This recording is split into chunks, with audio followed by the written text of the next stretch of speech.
All right, live. Yo, what's good, Knicks Nation? Welcome back for another game of the week preview. We're going to preview game 5 of the New York Knicks facing the Philadelphia 76ers.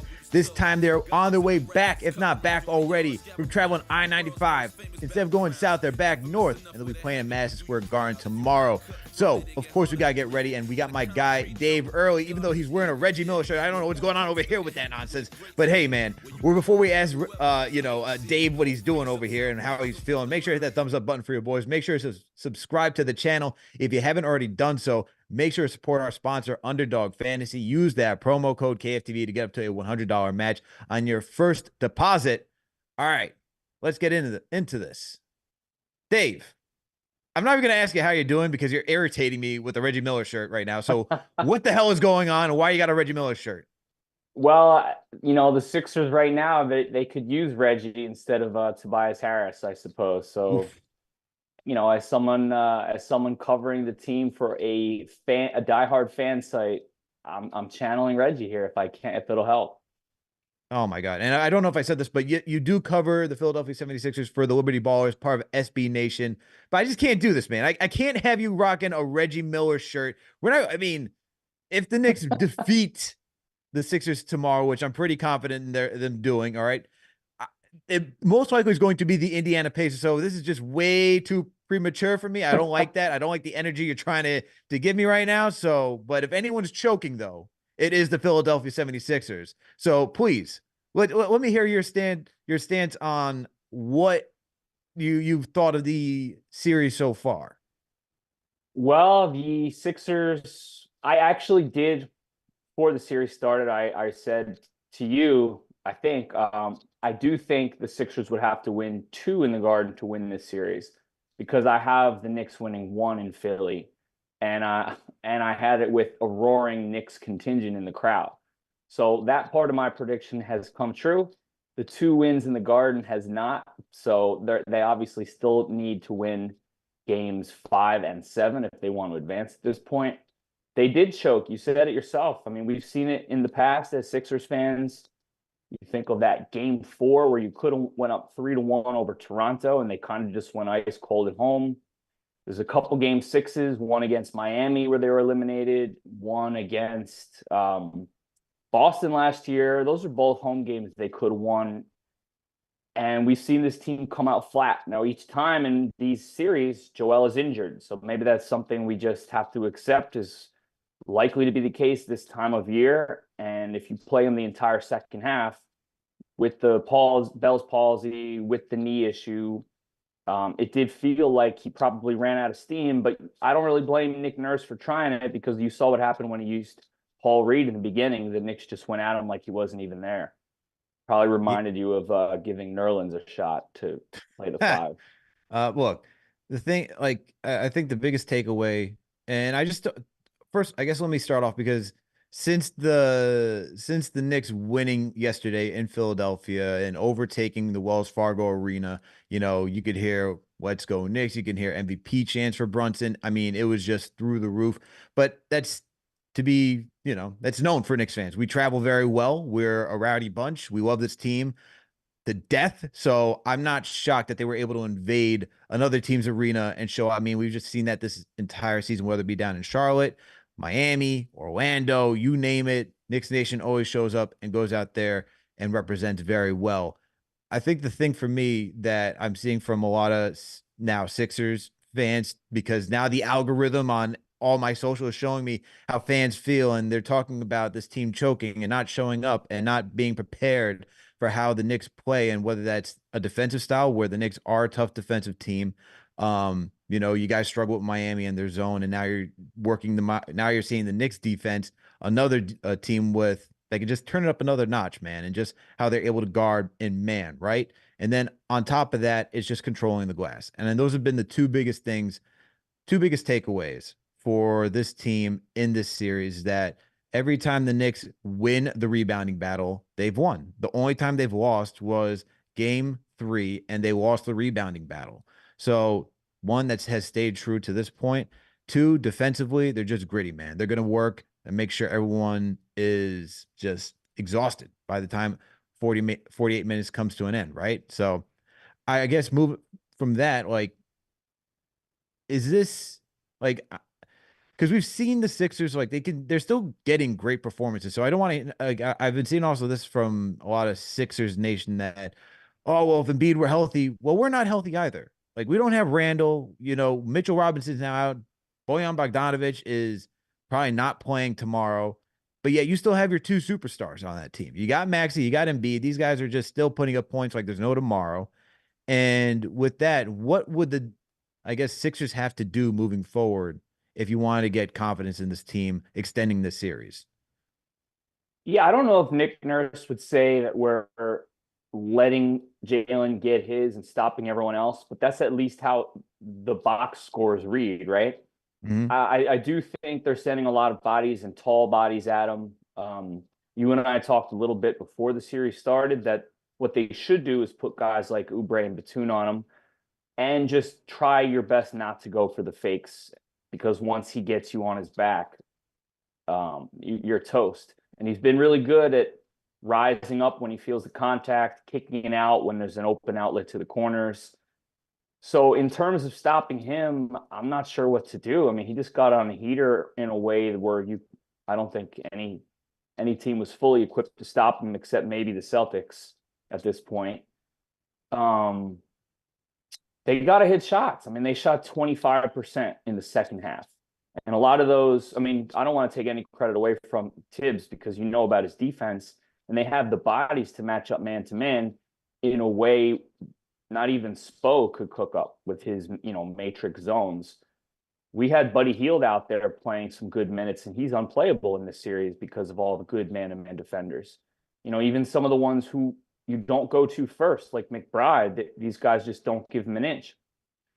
So they got to hit their open shots. They can't be so reliant on those two stars, and they're just getting nothing from the other guys. And it's certainly looking like a testament to a team who's deeper, despite the injuries to guys like Bojan, who I don't expect to see. I think his wrist was probably even worse than his ankle to begin with.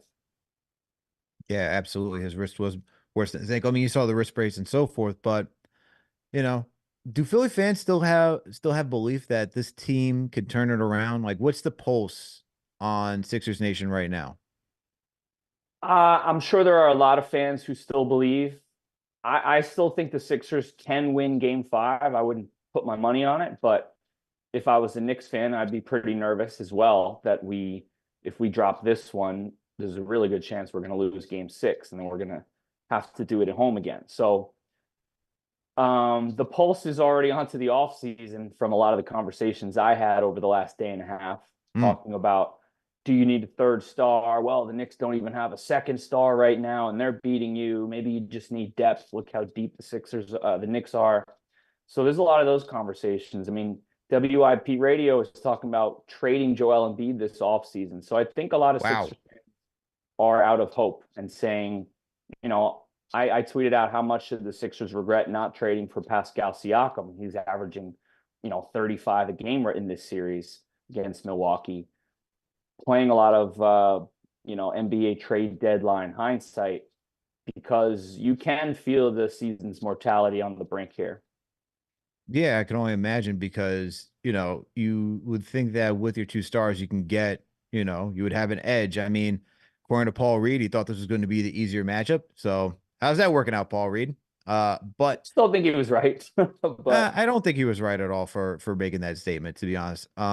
Just but because but just do you think he was right for thinking it? Because I think Boston was better than the Knicks heading into the postseason. I don't think he was right thinking either way that was going to be a cakewalk. I think you just, as a player, should just accept, like, look, it's going to be a tough matchup either way, and you keep moving along and you go out there and you try to perform. Like, I don't think I don't he think he didn't need thought to it was say a it. cakewalk. No, no. Whether or not he said it is a different story. But he did have 8 million to be won by advancing to the second round. So if I were him, I would have wanted the Knicks too. Celtics could have won more games than they did. I mean, they had a shot for 65 if they hadn't load managed as much as they did. I think at the end of the day, man, like, you still go out there and you battle. And look, whether or not it's easy or not, we're seeing other teams that have taken that route, whether it be the Milwaukee Bucks or the Cleveland Cavaliers. And look, the Cavs were up 2-0. Next thing that they know, it's a tied series 2-2 against the Orlando Magic, and they're doing the same thing the Knicks did last year, which is just bodying them and playing physical. And then you look at the Milwaukee Bucks. they wanted the Indiana Pacers. Well, it's showing that the Indiana Pacers were their kryptonite this regular season as they kicked their butt, and they're doing it again. And look, they didn't have Dame, they haven't had Giannis, but still, that's the issue I have where you think you're going to have the easier route and just downplaying a team. The teams that are in the postseason, they're there for a reason because they're talented. And the Knicks didn't get to 50 wins just by being gifted 50 wins. So my thing is that if you're Paul Reed, the team that just got to 50 wins while they went through a lot of injuries, there's nothing that says that's an easy route either. And so that's how I feel about the matter. But besides that side tangent, salute to Knicks Nation. Thank you all for tuning in for another Game of the Week preview. Make sure that thumbs up button for your boys. Make sure to subscribe to the channel if you haven't already done so.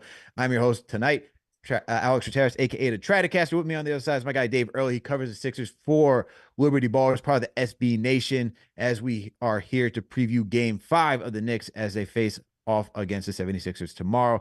Make sure to support our sponsor, Underdog Fantasy. Use that promo code KFTV to get up to a $100 match. And remember, if you want to go hang out with Knicks Nation and go watch Game 5, make sure to go to Sucker Punch, happening tomorrow. Make sure to tap in there.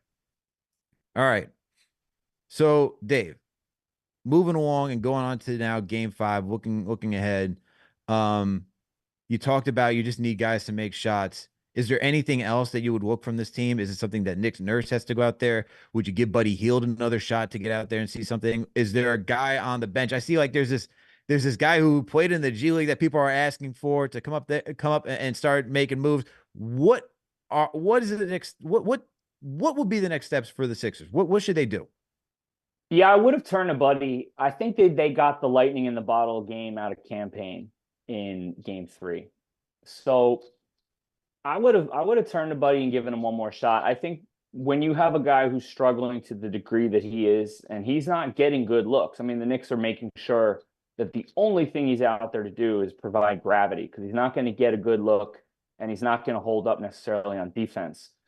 But I would have given him a shot in Game 4. I caught a little flack from Sixers fans because Buddy has looked so bad, but I don't think the process of that decision was terrible. I kind of feel like it was one of the things that Spo might do. He sees this guy blow up one night and he goes with some other guy the next night, and it keeps them all ready and it keeps them all feeling a little bit more confident. At this point, how can you turn back to Buddy unless it's a complete desperation situation? I wouldn't have gone to Ricky Council, the guy some people were talking to, because That's the name. Thank you. you can't trust his jump shot right now. Maybe it's an off-season project. He does bring some athleticism, but athleticism is something you're really looking for on the defensive end, and I think the Sixers had a pretty good game plan for that. Only 97 points allowed. That's a game where if you gave them that, they'd love their chances. Scoring 92 is probably the issue Nick Nurse would talk to, and is Ricky Council going to solve that problem? I have a hard time thinking. I mean, Tyrese Maxey did as a rookie. He came in for Ben Simmons when he was struggling, and he was lightning in a bottle, and they didn't go back to him in Game 7 against Atlanta. But no, I would have stuck with the horses. You need Tobias Harris to simply be better. I don't think there's necessarily a magic formula in terms of personnel for Nurse to figure out. But certainly playing Joel Embiid the entirety of the second half doesn't seem to have worked out well. So maybe you try small ball. I don't know if you really think Paul Reed is not the answer, because I think someone tweeted out that the Knicks are going at him, 64% of their shots in the paint when Reed's out there and 46% when Embiid's out there. I saw floating around Twitter the day we recorded this. So it's like the Knicks don't even see him, or maybe they have that extra motivation because he gave him some bulletin board material, if you like that narrative. He's not going to be guaranteed. So you've definitely got some Sixers fans thinking Harris is off the books, Paul Reed's off the books. Maybe you can upgrade those spots. What else would I do if I were Nick Nurse? I guess I would give Melton another look. I mean, he missed 2 shots. You don't know about his back. He hasn't been able to play 2 games in a row yet. But you need something. And if you're not going to play Buddy, which I would do, I guess Melton's your next man up, or you just roll with Payne. And Payne has been, impactful. I mean, he makes some pretty significant threes. I mean, that's what you brought Buddy Hield in to do, but he hasn't even attempted a 3. So it's just hard. I think it's just hard for Nick Nurse to go back and rely on him. Um, from a Knicks standpoint, the adjustment yesterday was, I think not I think, the big adjustment was where Tom Thibodeau put OG on Embiid. He then left McBride out there to guard Maxey, which he's been doing this series, but to trust Deuce on Maxey, to trust OG on Embiid, and then to still have Precious out there when Hartenstein got into foul trouble in the third quarter. I think that's something that Tibbs would probably take another look at because it just had so much success yesterday between Precious's ability to guard the perimeter and just be a switchable defender. It just makes the Knicks defense that much more versatile. Hartenstein has been great for the Knicks, but he doesn't have that same lateral quickness as Mitchell Robinson, who's able to guard the pick and roll, and even what Precious is doing. So I think Tibbs, if there's anything that he takes away from game four, is that he implements that back into game five because he saw a lot of success. Yeah, that I think you nailed it. I mean, he had one more foul to go to Hartenstein if he wanted to, but he left Precious in. It must have been pretty weird for Nick Nurse to see OG and Precious. The two of them have talked about it as Knicks this year, the chemistry that they developed in Toronto and the communication they have to help each other out on D. You saw OG fronting Joel, which is not something we saw much of in the first. You saw some late blitzes, which I think might have surprised Joe because they hadn't been doing much of it. They were kind of playing them straight up with Mitch or Isaiah. But then there was a little bit more unpredictability in the whole defensive scheme, and it left shooters who were, I guess, what else do you want to say, unprepared to knock down shots, and Joel probably gassed a little bit down the stretch. So I I would think definitely go back to that if I were Tibbs. speaking about Joel being gassed, do you think he's been gassed? Like, I know he came back from injury. He's not in the same shape that he was prior to injury, but he is still an impactful player. He has shown that even playing on, one leg, as everyone likes to claim. But it just seems like in the fourth quarter, he just runs out of steam. I saw these stats. Going to give Clutch Points some credit over here because they tweeted this out yesterday. In game one, Embiid went 0 of 5 in the fourth quarter. In game two, Embiid went 2 of 6 from the field in the fourth quarter. In game three, Embiid went 1 of 2 in the fourth quarter. And in game four, Embiid went 0 of 5 yet again from the field in the fourth quarter. So in total, Embiid is shooting 3 of 18 from the field in fourth quarters this series. How concerning is that for you? And is that something that, well, obviously, I think it's something that would need to change because he is your guy. Yeah, I think Joe would be the first one to tell you that the knee is the biggest problem. Um, but the conditioning is a major problem, and he knew that was going to be the case. I think if he hadn't tweaked it and retweaked it, against Detroit and then Orlando and in game one in the dunk, you probably would have seen a different version of him over the series, assuming it wasn't inevitable that he was going to get hurt. But the conditioning is certainly there, and it's something that we saw in 2019 when he had these pretty glaring splits between the first and the second half when he was dealing with left knee tendonitis, which just happens to be the knee that was operated on in early February. That being said, the Knicks are up 3-1, and we've got all these statistics that make it look like Joel's faltering. If a couple calls in game two go the other way, we're knotted up, and the Sixers can't really hate where they're at. They stole home court, they got home court back, yada, yada, yada. So I think, there was still a play or two difference in this series that now looks like it's long gone in the review, and they're just getting outplayed badly. But I think the reality is these teams are a little bit closer than the series is suggesting with that 3-1 score. I think it just comes down to execution in game two that you're talking about, right? Because look, you talk about Lowry missing a free throw. You talk about Maxey not securing the inbound pass. Well, because he was grabbed. That's why he didn't catch it clean.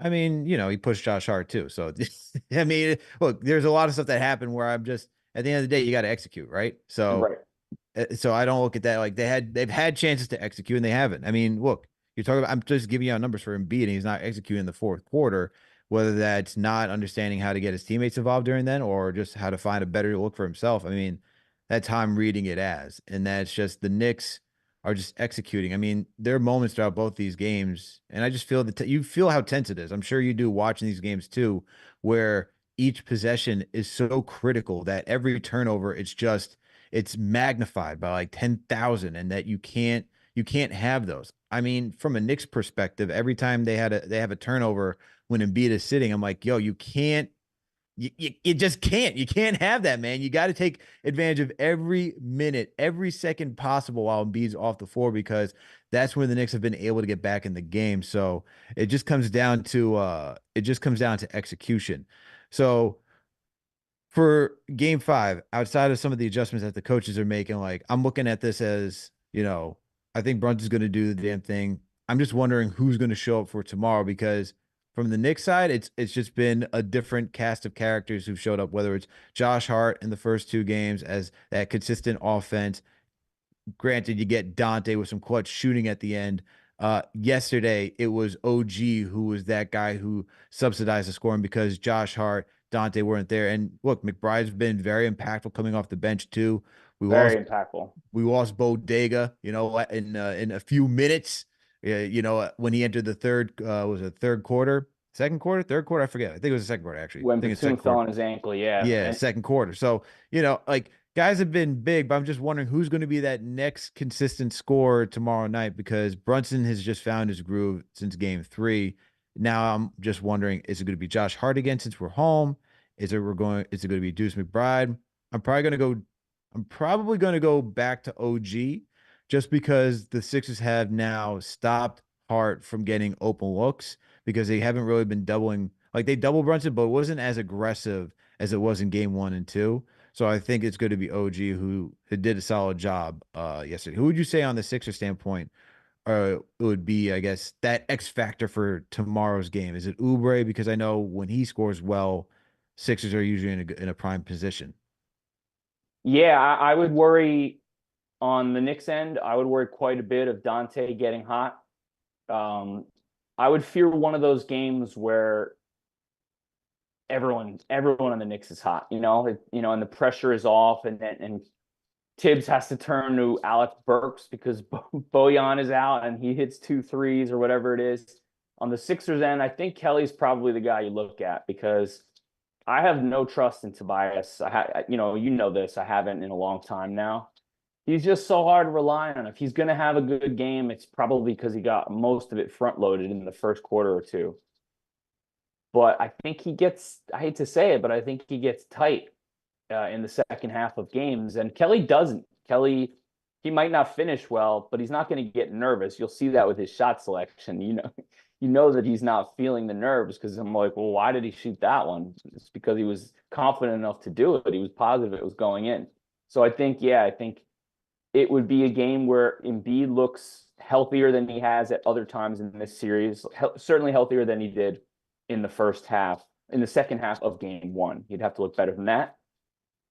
Maybe he has a little bit less going on with his eye. That would help too, so that he could not necessarily rely so much on jumpers. You got a lot of Knicks playing him nose to nose.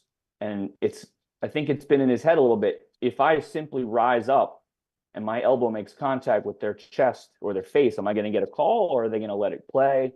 So I think that's been attacked by Tibbs. Less so with OG on him, because OG is quick enough to let him take a dribble and still get a hand up on any jumper. But Joe's got to look a little healthier. Maxey can't go 8 of 21 or whatever he was. I mean, I feel like he didn't hit a shot in the second half watching that game. Not literally, but he had a really rough second half. I don't know what the deal was, if he got nervous or tight. Was it being 22? Was it, the full load of this entire season with Nick Nurse playing him the way Tibbs plays some of his guys, big 40-plus minute games? Or was it something else? He's had a flu, he's had a hip, who knows? My guess is it was a little bit of a combination of being young, the Knicks defense, and just a cold patch where he was maybe feeling a little nervous. So you got to get him, you got to get Joe, and you got to get a third guy. It doesn't really matter to me who it is. We saw it was Batum against the Heat. My best guess would probably be Oubre, because he's had a couple big games at the Garden this year. Dropped 18 and 10 in a win. So if you can get him penetrating, it would give the Sixers half-court offense a dimension that's been lacking in this series. Well, we all know it's not going to be Tobias Harris, so he's MIA of the series, man. I'm Sixers sorry to tell fans you. are it's done. There's some of them that are simply looking forward to his contract being off the books, and they've already accepted an L in Game 5. You know, it's just so funny just doing this entire preview for each and every single game, and everyone just it's just Tobias Harris is like the odd man out. And it's just funny to even hear from you. You know, we had the beat writer Adam Aronson come on the show, and he talked about how Harris is just, you know, look, this he's got just an X on his back, man. Is just a guy who is not performed and lived up to the contract. And I find it funny. It's just sad. But sorry for Yeah. Strong Island's finest. You know, Strong Island's finest is not showing up, and thankfully so. But hey, I just got another question though, and we're gonna wrap up this show pretty quickly. So with this, what is your expectation for tomorrow's game for Knicks Sixers? Expectation for the game. I think that there is a 33% chance the Knicks just blow them out. Mm. I think there's another 33% chance the Knicks win by 8 or less. And then I think there's a 33% chance the Sixers win. I reserve Okay. 1% for the unknowns. some overtime where we have to talk about it for days, maybe. And the refs again. Oh God. People getting banned from the Liberty Bell or the Empire State Building. Well, I haven't heard any referee, complaints so far from either side. So, you know, I'm guessing that the vibes can't be so great out in Philly right now because I know Nick Nurse would be campaigning left and right. And look, I like the the Knicks don't pun have, there. huh? I like that campaign pun. There you go. So, and I know it's not coming from Tiz because we're up 3-1. There's no reason to start doing that. Obviously, when coaches lose a game, they go out there and they start advocating for their players. So, since we haven't heard from Nick Nurse, I wonder what the vibe over is in that locker room right now. For me, I'm expecting the Knicks to go out there. I expect this to be a battle. But if the Knicks get really hot from the field tomorrow, I could see Philly packing it in and just saying, you know what? We got to just go back and retool this offseason. So I still think They it's going to did be that against the Celtics last year. They they dropped the did. heartbreaker in Game 6. They didn't show up in Game 7 at all. And then the year before that, they didn't show up to their own Game 6 at home against Miami. Yeah, and look, you also have that Ben Simmons dunk against the or lack thereof against At least that one Atlanta. was winnable. They were in it. Maybe they should have just benched Simmons and then they could have pulled it out or put in Maxey instead of Korkmaz. Anything. Come on, Doc. Not that I'm not over it. Not that you're not over it. Not that Doc is far away and just ruining another team. So, hey, Oh my what else is gosh. going on? But hey, Dave, I really appreciate you coming through and helping me preview this game. Please let the listeners know where they can find you and if you got any upcoming work we should be on the lookout for. I'm at David Early, DavidEarly on Twitter. All my writing for LibertyBallers.com. And thanks to Dave once again for coming through and previewing Game 5 of this Knicks and Sixers matchup. Everybody, you know what to do out there who's tuning in. Make sure to go follow Dave and support him. All right, he does a great job over at Liberty Ballers covering the Sixers. All right, part of the SB Nation network over there. So make sure to go follow him and check him out on all socials. But for you, right here, right now, make sure you hit that thumbs up button for your boys. Make sure to subscribe to the channel if you haven't done so already. And make sure to support our sponsor, Underdog Fantasy. Use that promo code KFTV to get to a $100 match. Also, make sure to go to Sucker Punch tomorrow if you want to go hang out with Knicks Nation for the Game 5 watch party, okay? Watch parties are still going. We're still rocking. We're still vibing. Come on, we got to keep that energy flowing as the New York Knicks need that. It's like giving Goku the energy for a spirit bomb, okay? You just got to stay focused and allow the energy to channel through. So make sure to be giving up the energy so that way the Knicks can go out there and get that victory tomorrow and go give the gentleman sweep to the Philadelphia 76ers. And hey, if you didn't see it on Twitter today, all right, or if you didn't see it on any social media, guess who's coming through tomorrow at 12 p.m.? Kendrick Perkins, the man himself who's been promoting the New York Knicks, and Jalen Brunson on ESPN. He is coming through to Knicks Fan TV tomorrow to chop it up with CP. And make sure to tap in tomorrow. Make sure to have that notification bell ready, because you got to get locked in. We're going to have the guy himself, the only one who's advocating on the national stage for us while everyone's just clowning us. He's going to be coming through tomorrow talking to CP, so make sure to get locked in for that. But thank you to everyone who tapped in today for this Game of the Week preview. Shanto in here, I see Junior Caroma. The regulars are in here as always. Shout out to JJ. Shout out to my guy TM, the chief mod in operation. And shout out to all the mods for doing a great job as well. Johnny4481, I see you as well. Shout out to you. Shout out to Two Lifted. Shout out to Mil Petovic. Shout out to all you guys. Shout out to all the franchise channel members, man. Once again, thank you all for tuning in for another Game of the Week preview. We out. Watch the city fall in love with us. Clyde Frazier with the hand skis. Double